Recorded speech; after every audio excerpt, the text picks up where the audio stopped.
pendidikan dalam perspektif Merdeka Belajar yang beranggotakan saya, Risma Novia, sebagai moderator sekaligus pemateri pertama, kedua, Kirafaya Sinta Pawujiah sebagai pemateri kedua, dan ketiga, Fitri Rahmawati sebagai pemateri ketiga. Baik, untuk mengefektifkan waktu, di sini saya akan menjelaskan atau memaparkan mengenai pengertian lingkungan pendidikan.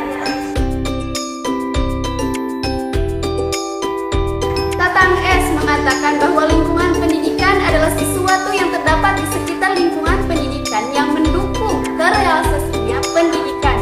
Selanjutnya, menurut Rahmat Hidayat dan Abdillah, bahwa lingkungan pendidikan itu adalah segala sesuatu yang ada di sekitar manusia, baik berupa benda mati, makhluk hidup, ataupun peristiwa-peristiwa yang terjadi, termasuk kondisi masyarakat, terutama yang dapat memberikan pengaruh kuat kepada individu. Maksudnya, individu di sini adalah tempat pendidikan berlangsungnya dan lingkungan tempat anak bergaul.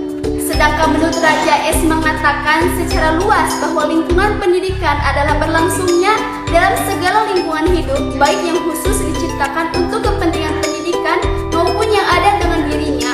Bentuk kegiatan pendidikan terentang dari bentuk-bentuk yang misterius atau tak sengaja sampai dengan terprogram. Selanjutnya, fungsi lingkungan pendidikan. Lingkungan pendidikan secara umum berfungsi pertama, lingkungan pendidikan adalah membantu peserta didik dalam berinteraksi dengan berbagai lingkungan sekitarnya, baik lingkungan fisik, sosial, dan budaya, terutama berbagai sumber daya pendidikan yang bersedia, agar dapat dicapai tujuan pendidikan secara optimal. Fungsi kedua, lingkungan pendidikan adalah mengajarkan tingkah laku umum dan untuk menyeleksi serta mempersiapkan peranan-peranan tertentu dalam masyarakat dalam menjalankan. Kedua fungsi tersebut, lingkungan pendidikan ini haruslah digambarkan dengan kesatuan yang utuh di antara berbagai ragam bentuknya.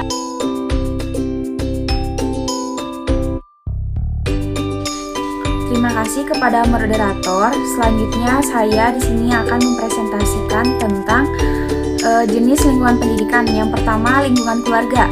Keluarga merupakan lingkungan pendidikan yang paling pertama dan yang paling utama karena manusia pertama kalinya memperoleh pendidikan di lingkungan ini sebelum mengenal lingkungan yang lain. Yang kedua, ada lingkungan sekolah. Lingkungan sekolah hadir di masyarakat karena perkembangan peradaban manusia yang tidak mampu lagi untuk mendidik anaknya. Pada masyarakat yang semakin kompleks, anak perlu mempersiapkan khusus untuk mencapai masa dewasanya. Perlu waktu, tempat, proses yang khusus untuk mencapai persiapan ini. Dengan ini, orang tua perlu lembaga tertentu untuk menggantikannya sebagai fungsi sebagai pendidik, atau juga lembaga ini disebut sebagai lembaga sekolah. Yang ketiga, lingkungan masyarakat. Ada 5 peranata sosial, yaitu social intervention yang terdapat dalam lingkungan sosial, yaitu 1. Peranata pendidikan bertugas dalam upaya sosialisasi. Yang kedua, peranata ekonomi bertugas untuk mengatur upaya pemenuhan dan kemakmuran. Yang ketiga, peranata politik yang bertugas untuk menciptakan integritas dan stabilitas di masyarakat. Yang keempat, peranata teknologi yang bertugas menciptakan teknik untuk mempermudah manusia. Yang kelima, perantara moral dan etika bertugas untuk mengurusi nilai dan menyikapi dalam pergaulan masyarakat.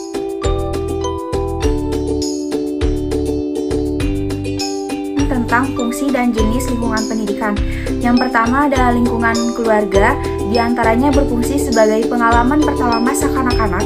Yang kedua, menjamin kehidupan emosional anak-anak. Yang ketiga, menanamkan dasar pendidikan moral. Keempat, memberikan dasar pendidikan sosial. Dan yang kelima, meletakkan dasar-dasar pendidikan agama bagi anak-anak. Selanjutnya di sini ada fungsi lingkungan sekolah, diantaranya berfungsi 1. Memberikan pendidikan untuk kehidupan di dalam masyarakat yang sukar, yang tidak dapat diberikan di rumah. Yang kedua, untuk melatih anak-anak memperoleh kecakapan-kecakapan seperti membaca, menulis, berhitung, menggambar, serta ilmu-ilmu pengetahuan yang lainnya untuk yang dapat mengembangkan sifat dan kecerdasan anak. Yang ketiga, sekolah memberikan ajaran etika agama serta etika membenarkan benar dan salahnya dan sebagainya. Yang keempat, untuk membentuk karakter pendidikan. 3. Fungsi lingkungan masyarakat. Di antaranya, 1. Membantu peserta didik untuk berinteraksi dengan berbagai lingkungan. 2. Sarana dan prasarana menyediakan lapangan pekerjaan. 3. Dalam masyarakat tersedia sebagai sumber pelajar. Assalamualaikum warahmatullahi wabarakatuh. Sebelumnya, perkenalkan nama saya Fitri sebagai pemateri ketiga tentang kolaborasi antara jenis-jenis lingkungan pendidikan dalam mengembangkan perspektif Merdeka Belajar. Mengenai kolaborasi antara jenis-jenis lingkungan pendidikan dalam mengembangkan perspektif Merdeka Belajar untuk menciptakan pendidikan yang berkualitas, diperlukan kerja keras dan kerjasama untuk mencapai semua elemen penting dalam sistem pendidikan Indonesia. Semua itu mulai dari kepala sekolah, guru, orang tua siswa, bahkan masyarakat lainnya. Semua itu mulai dari kepala sekolah yang kompeten dan kreatif, serta dapat berkolaborasi dalam membina hubungan baik dengan guru-guru di sekolah, akan memiliki kegiatan pembelajaran yang baik dan optimal. Kolaborasi antara elemen penunjang pendidikan sangat penting, khususnya kolaborasi antara sekolah dan guru. Karakter itu dapat membentuk karakter dan performa sekolah, bahkan bisa meningkatkan motivasi belajar siswa. Mungkin materi dari saya cukup sekian. Wassalamualaikum warahmatullahi wabarakatuh. Baik, terima kasih kepada teman-teman atas penjelasan dan pemaparannya. Mudah-mudahan bermanfaat untuk kita semua. Kami dari kelompok 5, mohon maaf apabila ada kesalahan karena kami masih tahap belajar. Wassalamualaikum warahmatullahi wabarakatuh.